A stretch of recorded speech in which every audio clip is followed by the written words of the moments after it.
I'm Miwa Messer. I'm the producer and host of Poured Over. And Louise Kennedy, I am so happy to see your face. Louise was one of our Discover Prize finalists this year. Her first novel, Trespasses, is just out. It is our November Discover Pick of the Month. And you guys, this book, Louise, I'm so happy to see you. Would you please introduce yourself and Trespasses to listeners? Yes. Okay, so my name is Louise Kennedy. I was born and reared in Belfast, in a town near Belfast, and I now live in the northwest of Ireland. And Trespasses is my first novel. It's set in the north of Ireland, near Belfast, in 1975, and it's about a young Catholic teacher called Cushla Lavery, who lives in a predominantly Protestant town. Those things shouldn't matter, but in those days they did, and at that time they did. She helps out in the bar that her family owns. One night a mysterious man walks in, and they develop a relationship, which is probably a very bad idea on lots of fronts, but she persists anyway. She also becomes very close to a little boy called Davy, who is one of her pupils in her day job as a primary teacher. And Kushla's mama, we will get to Mama in a minute, but Kushla does not have the easiest life, but she also doesn't have the worst life. She just has her life.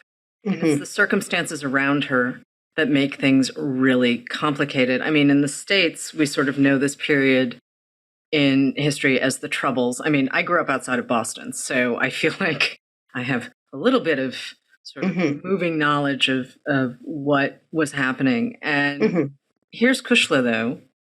She's in her early 20s. She kind of doesn't know what she doesn't know. She's really charming. And she's really messy.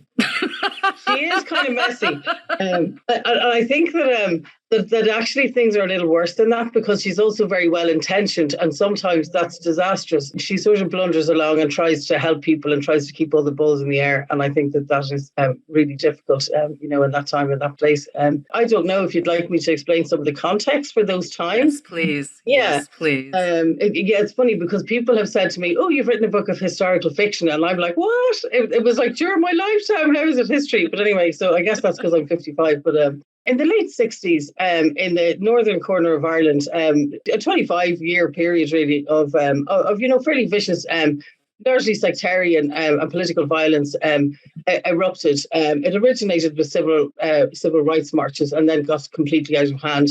And that resulted in very quickly the British government sent in troops, and very quickly there was a very heavy security presence. That's an element of the novel, because the town that Kushla lives in is what's called a garrison town. There's a very large British Army barracks beside there. I suppose because of the demographic of the town that Kushla lives in, her family has a bar where most of the regulars, they're Catholics, most of the regulars are Protestants. And, again, very quickly, in that time that became known as the Troubles, the targets became very blurred. And it really meant that, that just ordinary people ended up being targets of paramilitary violence. Sometimes state violence as well.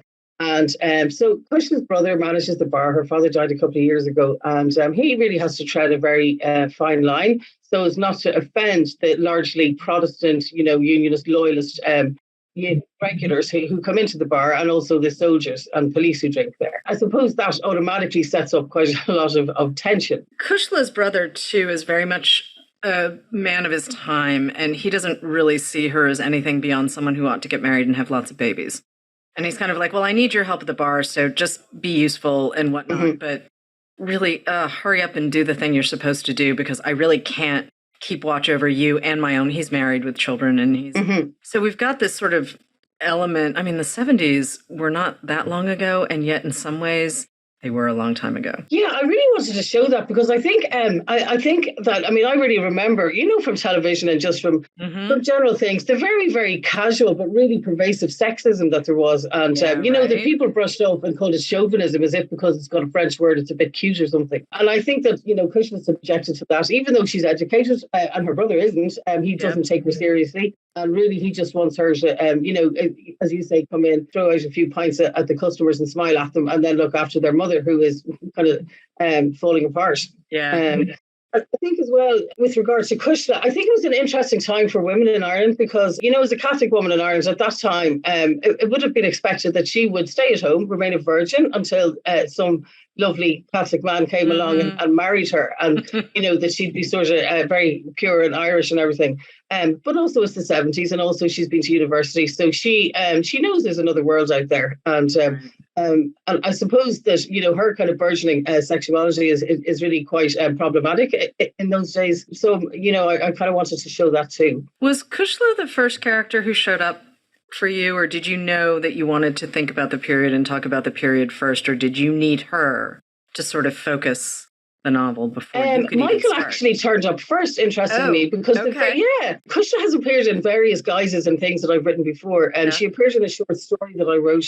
She appeared in a play that I wrote a few years ago, a play that's not a very good play, that will never see the light of day, but I guess I was just kind of exploring character without knowing it at all. And in fact, I had totally forgotten about the play until a couple of days ago. So Michael actually appeared first. I think part of the reason for that is that the very first thing that I wrote, before I even knew I was writing a novel that found its way into Trespasses, is the prologue. The book opens 40 years into the future, so it's like 2015, and Kushla's in an art gallery, and that was because I had done a master's in creative writing in Belfast, and one day in our life writing module, one of the exercises was to take ourselves next door into the Ulster Museum and find a piece of art or an exhibit that we'd like to write about. I didn't really write about anything specific, but it was at the end of an exhibition called The Art of the Troubles, and that had been a little controversial, as these things very often are in post-conflict societies. Some people felt that it had gone too far. Other people felt that it hadn't gone far enough.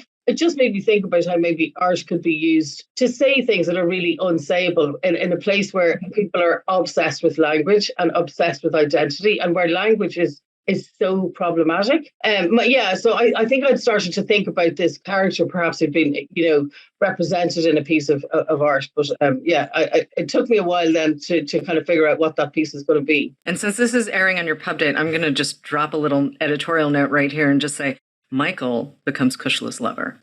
And he is complicated. Okay. Complicated, this dude. The way you write about language, and especially Michael brings Kushla into his circle by saying, can you teach us how to speak Irish?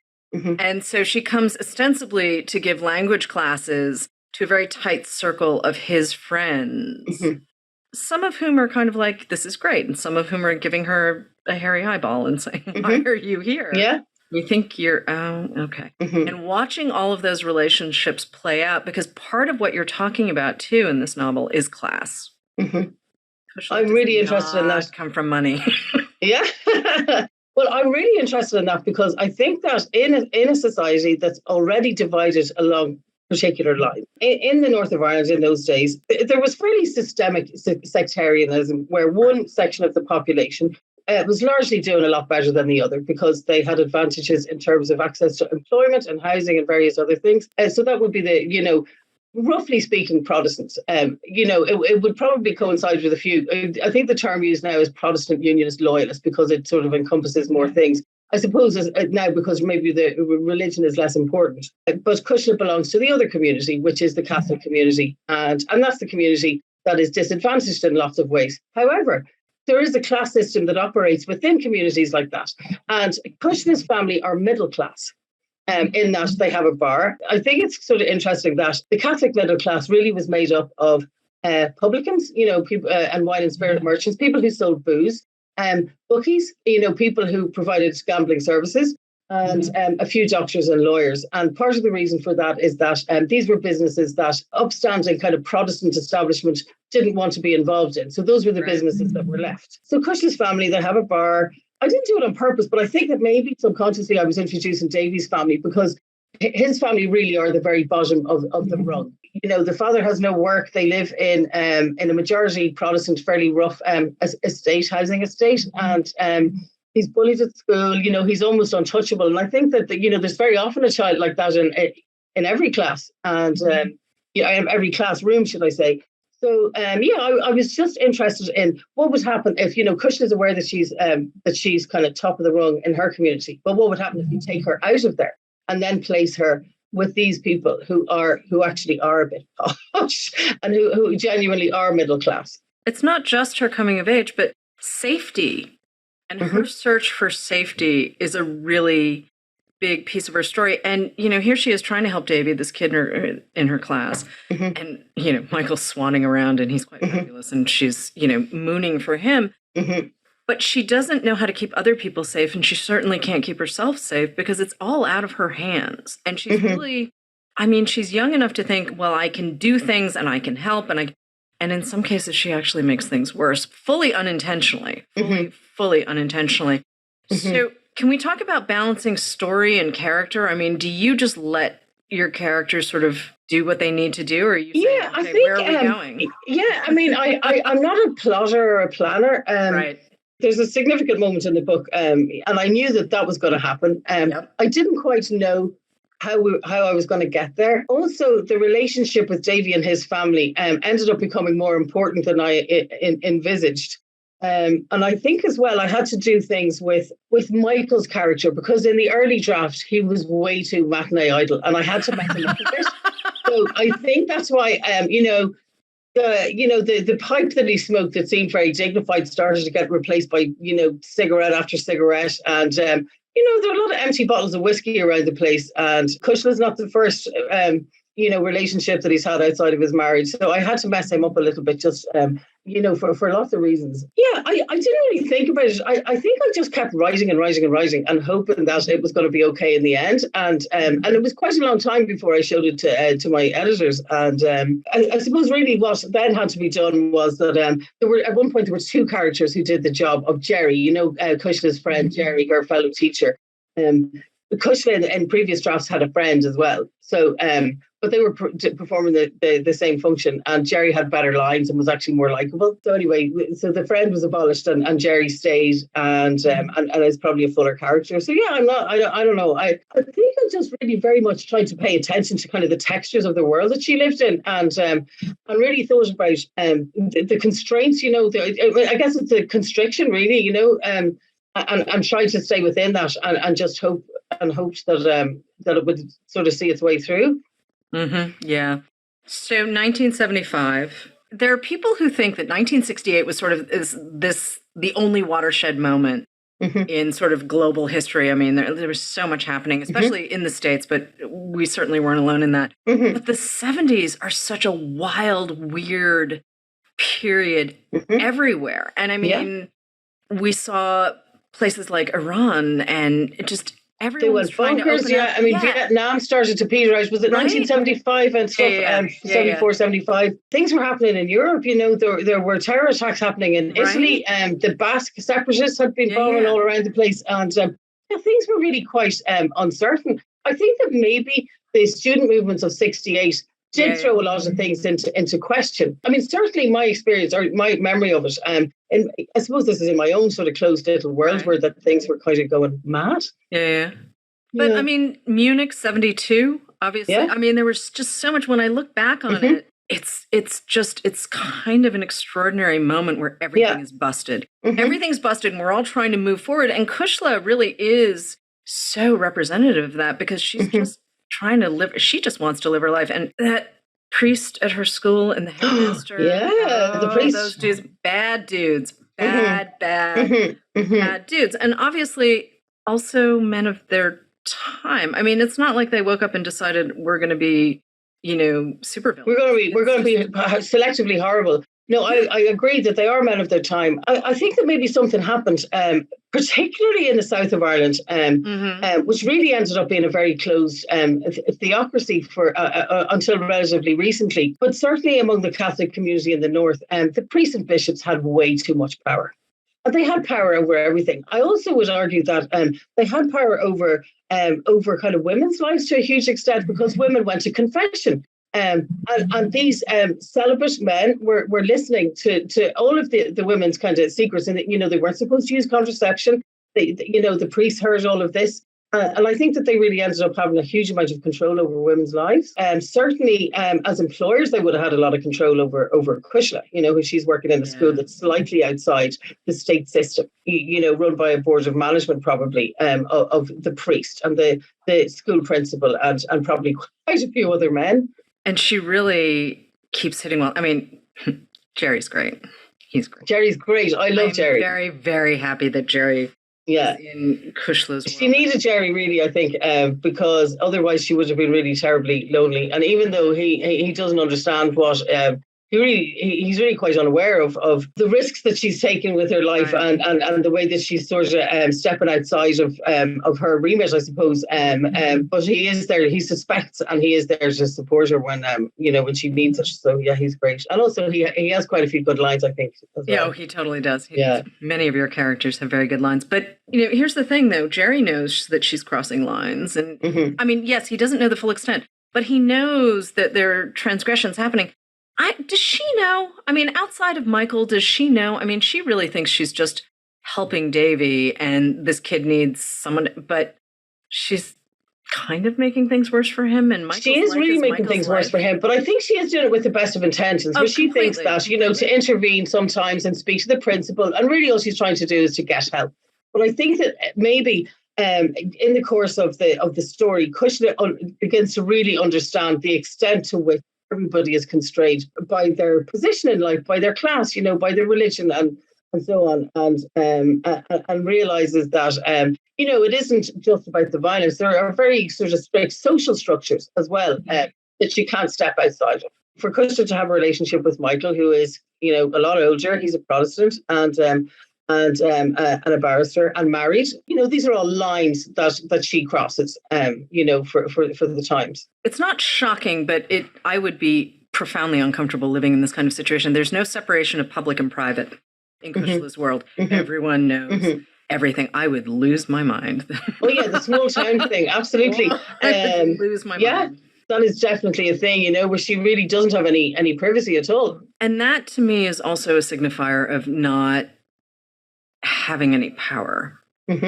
And she's obviously not thinking, like, her brother's not necessarily thinking about power, but he has it. And part of me thinks that Kushla's mother, who is really complicated and she's messy. Wow, she's messy. She has some sort of understanding about power, and it's made her very, very angry. She has none. And she looks at her daughter and says, what are you doing? What do you think you're doing? Yeah. And as if you're not going to get away with this if I didn't get away with it. Yeah. Right? I mean, that mother-daughter relationship is certainly not limited to this period in Irish history in any way, shape, or form. Oh, absolutely. Absolutely. Yeah, I think that really with Gina, I mean, again, there's a very strong kind of class and possibly a geography issue there as well, because Gina, Kushla's mother, Gina's quite young. Gina's in her she's 50 odd. She's she's a young woman. We would consider her to be a young enough woman. And at one point in the book, Kushla kind of is reflecting on her mother, and her mother has this thing that she says, which is, I married above myself.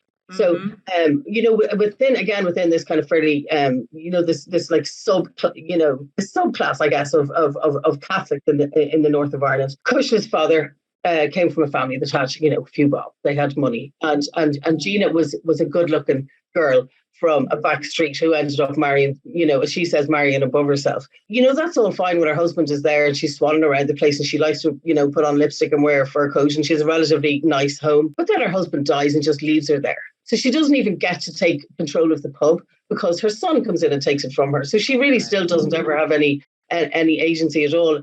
And because she's maybe a bit gregarious, they don't like to have her in the pub because they don't want her to drink. They don't want her around. Eamon the son doesn't want her around. So really, I think she probably has quite a bit of resentment of Kushla, who has a job and a role outside of the family business. Is Eamon ashamed of his mother? I sort of felt like he was. I mean, there are a couple of different points that obviously we're going to stay spoiler free, but there are a couple of moments where I was just like, yeah, he's actually really ashamed of his mother. Yeah, I'm sort of interested in that, though, because, they are, I come from a big Irish family, and there are people, there have been people in my family with who are problem drinkers, and it is extremely difficult for their children. It is mortifying, to have your mother getting a bit flirty, and especially if it's behind a bar that you have to stand behind all the time, and Gina definitely, I think there's maybe something about her too, that the thing that made her feel good about herself was probably her looks. But those are fading. And she's kind of lost her position. That's very difficult. And, I suppose, I suppose her son just doesn't want to see her being messy and maudlin. He's also a little bit of a snob. Oh, he's terrible. He is really pretty terrible, but I hope not implausibly so, No, not at all. No. He's exactly who you would expect him to be. And that's kind of the beauty of all of these characters that we're talking about. And we're leaving some folks out too, but everyone is really organic in who they're supposed to be. I'm just really judgy because I think Eamon should have been a little nicer to his sister, but that's just me. Totally. Yeah. Well, that's it. She was probably, maybe that was like a decision that I made. Maybe she was having a tough enough time. She could have done with a bit of support, but I hope that it was okay that she got that from Jerry. I think so. I mean, again, like just these organic relationships. And I will say the way the story plays out feels very, very sort of inevitable. I mean, there's a little bit of dread, and I'm certainly people will figure out. There's a tiny bit of dread as you're reading, but at the same time, Kushla's voice is so great. And yeah, she's messy, but she's, your standard early 20s, like, I'm just going to figure it all out. Yeah, I know what I'm doing. I think that's another thing in your 20s. I totally thought I knew what I was doing in my 20s. Oh, same. I don't know what I'm doing now, so how I thought I knew what I was doing then is ridiculous. Because technically our brains don't finish cooking until we're 25. Is that it? So it just gives us this like blithe optimism or something. Or confidence. I'm my 20s. There's plenty of stuff I don't technically remember from my 20s, and I'm okay with that. And then there's other stuff where I'm like, like how do we survive our 20s? That's sort of, I know. I'm not the only person to think that. And I was thinking that, in my 30s as well, like, how did I just I know. But also I wasn't growing up with a paramilitary presence in my backyard, which, that ups the stakes, absolutely. But at the same time, one of the joys of reading Trespasses is watching Kushla figure out, because she's not necessarily interacting with the bigger British paramilitary forces unless a specific thing happened. She's just trying to live her life. Yeah, that's the thing. And I think that, the other thing apart from class that I was really interested in was its geography and how that affected people, depending on where they lived. Davy's family lives, in the same little town, but they are, in a housing estate of maybe low employment, low income. His father can't get work really, or well, at some point he does get work, and that doesn't really work out for him. And to put it mildly, they are, subject to harassment in the estate. His brother, his older brother, gets a very hard time, in particular from older boys who are knocking around the place. When Kushla starts to move out of the town, she sees things differently. At one point she goes to a wedding. She accompanies her friend Jerry to a wedding, and the wedding is raided really quite gratuitously by a British Army duck patrol, as they were called, with a helicopter over the venue. This would be in a part of Belfast that's largely kind of Catholic and which has a very heavy security presence on the streets. And then when she goes to the place where Michael and his friends live, it's completely different again. It's all sort of quite genteel with trees and lovely tall Edwardian houses and things. But place does, I don't think any of us can ignore how place forms us, or even if we want to pretend that place has nothing to do with who we are or who we become, right? Yeah. It's just one of those things.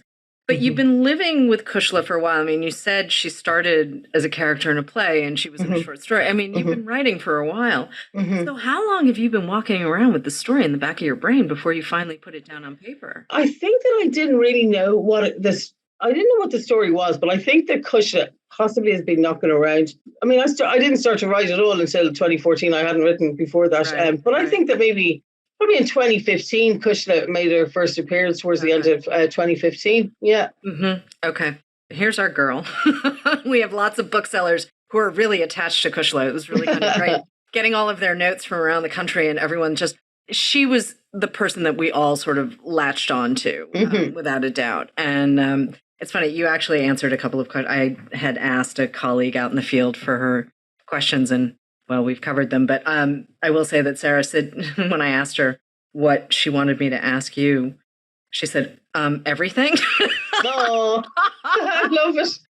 But I think it really speaks to the idea that fiction doesn't have to be about the thing down the street. There's a universality to Kushla's coming of age and her relationship with her brother and her mom and all of that, and just figuring it out and just wanting to understand. It's, yes, the circumstances are extreme, but they're kind of not. I mean, bad boss. Yeah, I agree that they're maybe not. Okay, so what I think is that, maybe the consequences of some of Kushla's actions, I think that maybe in a society like that, when your behaviour is considered to be beyond the pale, perhaps people think that you ought to be punished for it, or these are things that people ought to be punished for, and I suppose that's maybe a moral question or something like that, which I didn't really intend to get into. Like, really, to be honest, I set out to write a love story. And the minute I said it in that place at that time, I realised that the troubles were going to have to feature very, very strongly. And I think maybe because, there's still lots of people walking around the north of Ireland who are carrying a lot of pain, who had lost people. I think for them, getting justice has been a very unsatisfactory process. Lots of people still, there's a dearth of convictions around a lot of the atrocities that happened. And I didn't want to hurt anyone, and I didn't want to exaggerate. So really, what I did was I just allowed the story to evolve. I put these two people together and started to fling a bit of crap to see how they react. And then I tried really hard to make every other aspect of the world that they were in as real as I could remember it from when I was a child. So the news that when Kushla teaches her class of 7 8-year-olds, every morning they begin, because it's a wee Catholic school, they begin with a Hail Mary, and then they do the news. And, in some places that might be about a cat getting stuck up a tree. Because of the place and time that the children live in, they're like little war reporters, and their language really reflects all of the violence that's going on in the world around them. And that is how we began our day in school. But there were other things that were real too, that we weren't totally obsessed. Like we, in the way that Kushla tries to, find herself, or, find some kind of truth in her life and help people. We were interested in, what English Premiership football team, the boys used to, kind of banter about that. And, we used to watch Charlie's Angels and the, $6 Million Man. We did all the things that lots of kids, did. It's just that we also had these other kinds of really strange and unhelpfully kind of weird circumstances. And also, I suppose we were being brought up by nervous wrecks. Like our parents were complete nervous wrecks. Generational trauma is real. Yeah. It is absolutely real. And when your grandparents don't want to talk about it and your parents don't want to talk about it and people disappear in the night. There was a lot of, as you said, there are a lot of atrocities. People disappeared in the night. People disappeared from their front steps first thing in the morning. People disappeared. Intellectually, the idea could be shocking, but the reality is it's been really well documented. We know all of this is true. And so here's Kushla coming up in this world, and Gina is not fully prepared to raise children. It's just what she was supposed to do. Oh yeah, totally. And she's a bit, she wouldn't be the warmest of mothers, she kind of stands there like a rod, when her children show her affection and stuff, and she's just not, I guess it's not her fault. God knows. I mean, I suppose in thinking about Gina, I have an idea of what sort of background that she might have come from, that was maybe very difficult with a lot of drinking and a bit of violence and stuff, who knows? But yeah, definitely Gina isn't, this kind of charming little cute Irish mother, with rosy cheeks and an apron. She's far from it. Yeah, she's not tatting lace in the corner. She's Gina. Exactly. Yeah. But can we talk about the revision process too? Because obviously you sat with this book for a while. You worked through it. You knew who some of the characters were. Clearly you have a great sense of time and place in this particular context, but we get through the first draft. Where are we? Who sees it first? What happens next? Okay, yeah, that's kind of interesting. So I think that I didn't realize that I was trying to get this character Kushla to kind of work for me. Okay, but there was this girl usually hanging around a bar sometime in the 70s, who appeared in a few things. And then towards the end of 2018, I thought, sure, I might try and write a novel. Part of that was because I had undertaken a PhD, and part of it was quite academic, and I don't have undergrad English, and partly to avoid having to write up, I'd learn what a footnote was and write up all of that stuff. I thought, should I write a novel? Because at least that way I won't be idle. I'll still be working. I made a playlist. I wrote a few notes. I mean, I probably had about 10, maybe 5 or 10,000 words of, but it wasn't really anything coherent. It wasn't story. It was just notes. And then in March 2019, I had a diagnosis for malignant melanoma. I think partly to avoid thinking about whether I might be dying or not. I thought, okay, I might not have 20 or 25 years to write a novel or to walk around saying I'm writing a novel, that I just needed to try and get something down. And this was before I had to deal with a publisher or anything. And I didn't know if anybody would ever even see it, but I just wanted to see if I could actually write a long story. And I set myself a target of about 1,000 words a day. And I didn't make it to the laptop every day, but very often I did. And it meant that within 3 months I had kind of a draft. So the next stage then was that I fixed up about 10,000 words of it and wrote a synopsis, and that was sold to my publisher. The second draft actually was an insane amount of work, because the first one was done so quickly that part of it was in bullet points, and the tense kept changing. Some of the minor characters, their names were changing. Some of the characters, their religion was changing, which is really problematic in a novel set in a place where people are obsessed with religious identity. So that took about 4 months to fix, 4 or 5 months to fix. And then after that, I just worked through it draft by draft. So I think it was possibly a draft 4 or 5 that I even showed it to my agent. She's a really good editor because she works in publishing for a long time. So she helped me. And then we showed it to my editor in the UK. And then my brilliant editor in Riverhead came in a little bit later on, because the book was sold a bit later. And she was brilliant towards the end, especially. She was really great, Becky, in Riverhead. Yeah, I'm a fan. Yeah. I don't know. I just kept pushing through draft after draft, and it got tighter and tighter.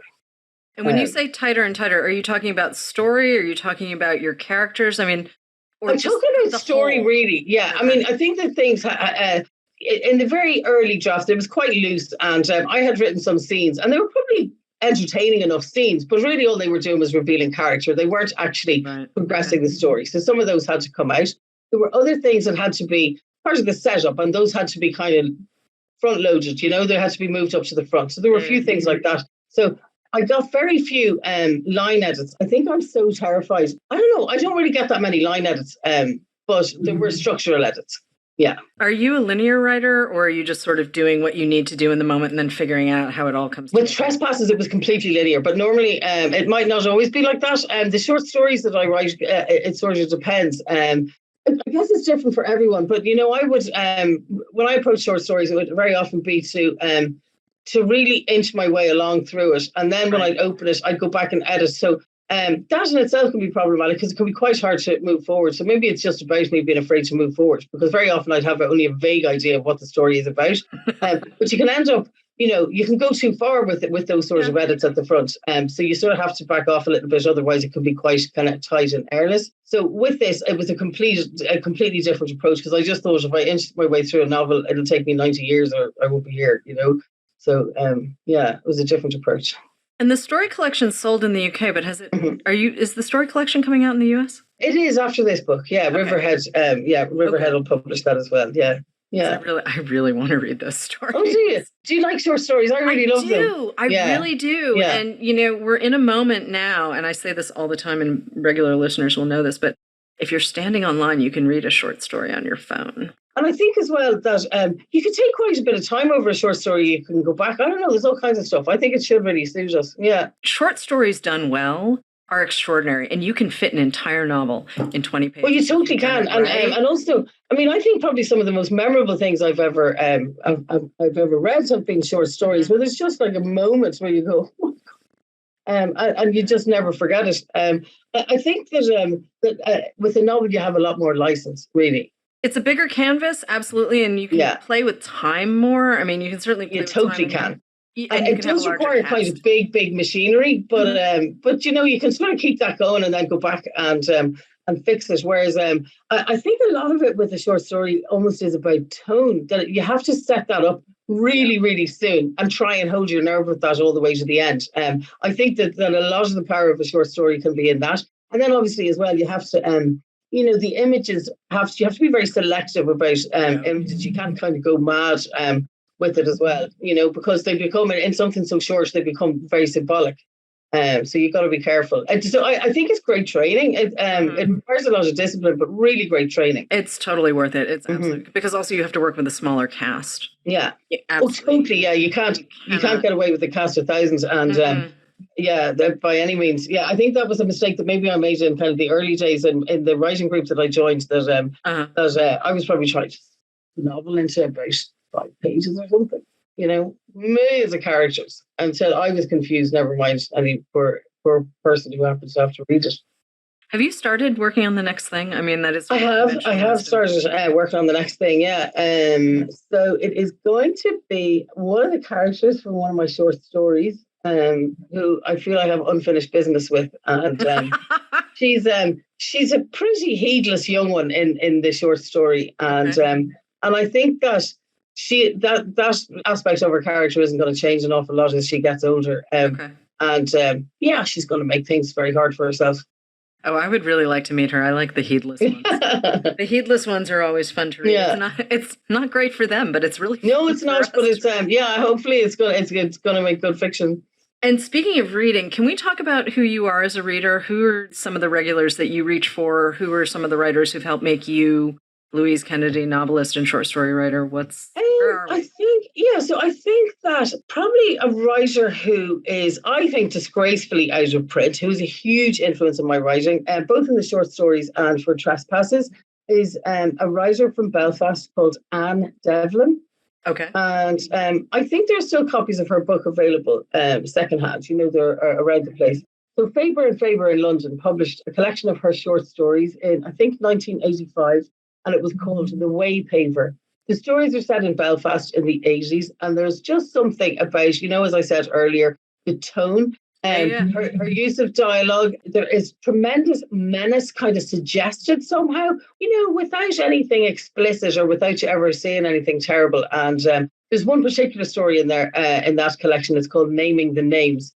That I don't know how many times I've read it. There's one point in the story, and every time I read it, it puts the heart across me. I just can't.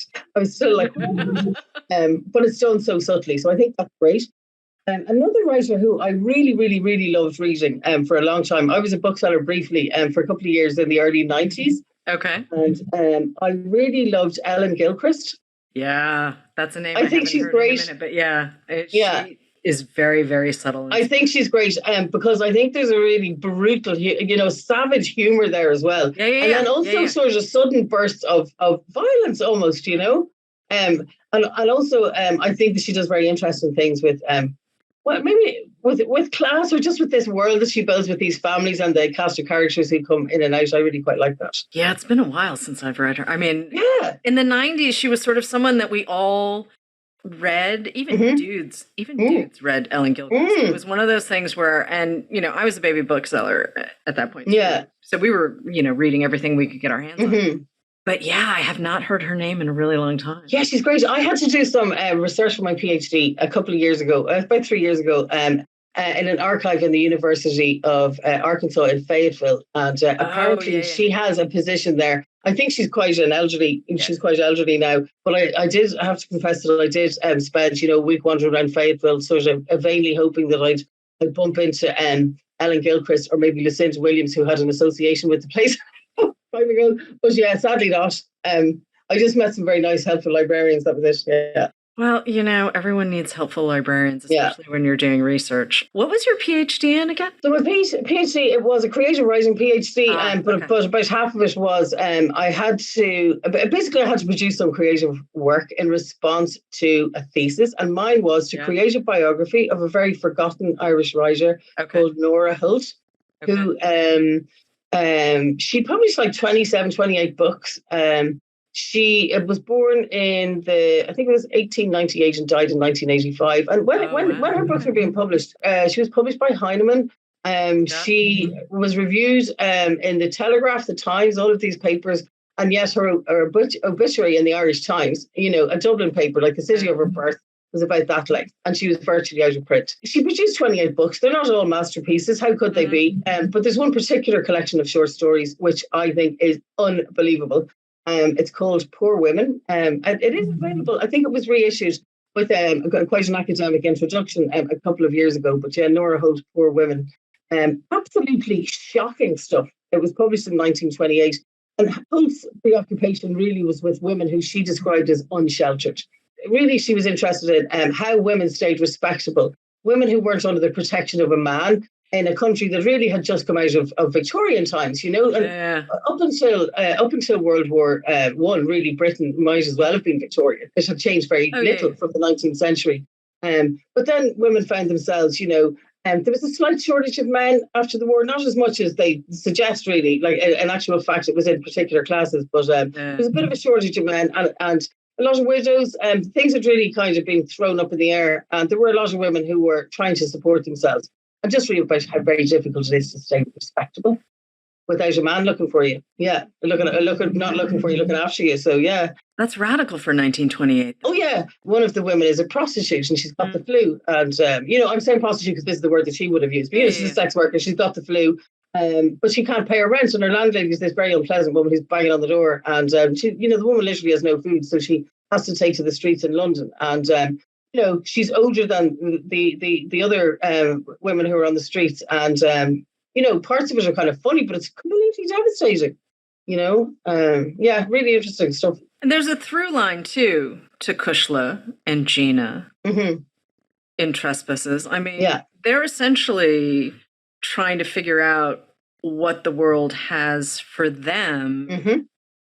Kushla, I was very pleased with the way you set her up, and I'm just going to let people hit the end of this book and enjoy it. But I was quite pleased to know that. Let's just say she's okay. She is okay. I think that's fair. But I was very pleasantly. I had a moment where I was like, oh no, is this girl's life going to be tragedy after tragedy after tragedy kind of thing? Because again, the circumstances of her childhood and her youth, they're all very extreme, and she's got, you know, her only surviving parent is a handful. A mess. And yeah. You've written a very hopeful book. Yeah, I'm really glad to hear it because I don't know, people just find a way to live, really, don't they? And I wanted that for Kushla too. That no matter what, you know, that no matter what happens in life, really, you know, people do try and find a way to deal with things and to keep going. And I wanted some joy for her. Do you miss these characters now that you're done? Now I did kind of miss Kushla, and I did find that after, I think maybe for a month or so after publication, I found myself going back to the playlist a lot. I made a playlist to go with Trespasses. So so the song I think I most associate with Kushla is the Steve Hardy and Cockney Rebel song, Come and See Me, Make Me Smile. So I did that. That's sort of my happy song. So and I think it's kind of Kushla's as well. So even though, you know, when it appears in the when the song is mentioned in the book, it's kind of at a funny moment. But I played that a lot very loudly for a couple of months. It's really excellent. Okay, Louise, before I let you go, because I knew this would happen, we are bumping up on our allotted time. But one of the things I really appreciated as a reader, and, you know, I mentioned at the top of the show, I grew up outside of Boston. I'm clear on a lot of the history that is happening in this period for various and sundry reasons. But one of the things I really appreciated as a reader is that I never felt like I was reading a polemic. I never felt like you were trying to make me eat my cultural vegetables or my historical vegetables. You were telling me a story about a girl.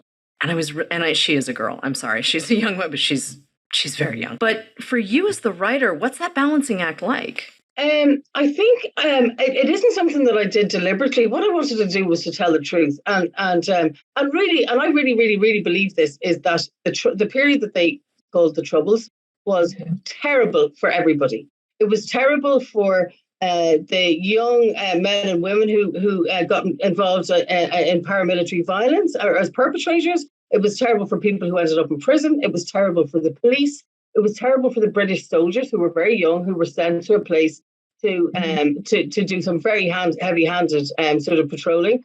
And it was terrible for the people who they pulled out of their beds. I just think it was terrible for everybody. And I really wanted to, not to show that, I think what I wanted to do was to tell the truth. And I hope that came across. You know, I've read in front of audiences that'd be quite one way or the other. And they've all come up to me and said, oh my God, it just reminded me of what it was like. It was just awful. It really was awful. But yet it was so normal. There's a lot of truth in the very specific details that you put in, but there's also a lot of universal truth.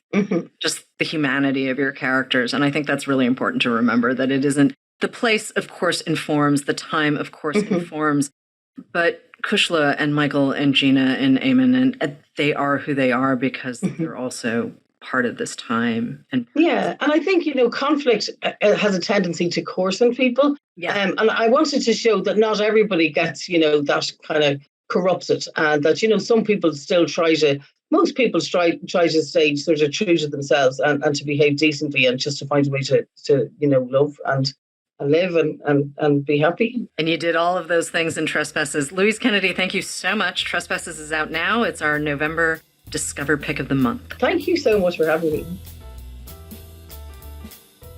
Hello, readers. It's time for another TBR Topoff. We're going to recommend some books to pick up when you stop in for your copy of Trespasses. I'm Marc. I'm coming to you from my Barnes & Noble in Cincinnati. And I'm Madyson, coming to you from my Barnes & Noble in Indianapolis. So we've got a couple of great books to go over. Madyson, you want to go ahead and jump right in? Yes, I do. I'm so excited to recommend this. This is one of my top books of the year, and it is The Wolf Den by Elodie Harper. So when you pick it up, it is centered in Pompeii, but it's one of the many books about Pompeii that does not deal with the volcano exploding. It actually centers around this Greek woman who was sold into slavery, and then she finds herself in a brothel. And how I pitch this is that Amara, the main character, really is spending the entire book trying to girl boss her way out of said brothel. And the journey she goes on, the things she encounters, how she handles them, I think is what you really want to see in a strong female lead. And you finally get that in this book. One of my favorite relationships, I will have to say, is her relationship with her brothel boss. Because you're like, oh, they could have romanticized it, they could have done this, but they don't, not at all. There isn't like love there, but there's a strange tension that is a mix of slight respect. I think Amara has slight respect for him from like a business standpoint, but there's also a mix of pure hatred that you just like want to like dig your teeth into, and that is so amazing. I cannot recommend this book enough, and that is The Wolf Den by Elodie Harper. Fantastic pick. Such a great book. The sequel is out now. I'm very stoked to jump into that one as well. I chose a book that takes place in a similar time period to Trespasses. It's mid to late 80s in Ireland. And the book is Small Things Like These by Claire Keegan. This is a novella. It's pretty short, but I think that the story and its themes will stick with the reader for quite a while. It's also a book that I think should be read during the winter. The main character is Bill Furlong. He is a coal merchant, and his life is pretty good. He's got a stable job. He's able to provide for his wife and his 5 children, and he does his best to help out the members of his community that is starting to see some erosion from the Troubles. While he is out on the delivery at the local convent, he discovers something enraging, horrific. I don't want to really give too many details about what he discovers, but needless to say, it causes him to really rethink his choices and reevaluate and take stock in his own worth and the worth of his family and his community. Don't let that fool you. This is not a somber book. This is a book that is inspiring and has really strong themes of charity and kindness and community. Again, I definitely recommend reading this with a mug of hot something.